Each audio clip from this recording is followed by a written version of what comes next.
Hello everyone, অনেক দিন আবার একটা মিনি ব্লগ নিয়ে চলে এলাম। এই দিনটা ছিল আমার ক্লাসে একটা ছোট্ট পিকনিক টাইপের বা গেট টুগেদারও বলা যায়। তো সবাই আমরা নিজেদের বাড়ি থেকে কিছু না কিছু রান্না করে এনেছিলাম। আমি নিয়ে গিয়েছিলাম চিকেন পকোড়া, যেটা বানাতে আমার মাই বেশিরভাগটা হেল্প করেছে। পকোড়াটা কেমন হয়েছে সেটা আমি বলবো না, আমার বন্ধুদের রিয়াকশন দেখলেই তোমরা বুঝে যাবে। একদম কি বলবো, মানে মশলা একদম সেম পরিমাণে।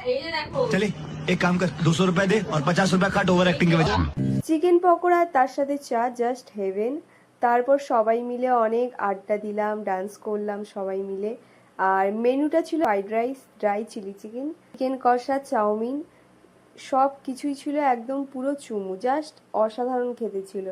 আর সবার শেষে ছিল কোল্ড ড্রিঙ্কস আর চকলেট আইস। তো দিনটা এভাবেই সুন্দরভাবে কেটেছিল, অনেক সুন্দর কিছু মেমোরিও তৈরি হয়েছে।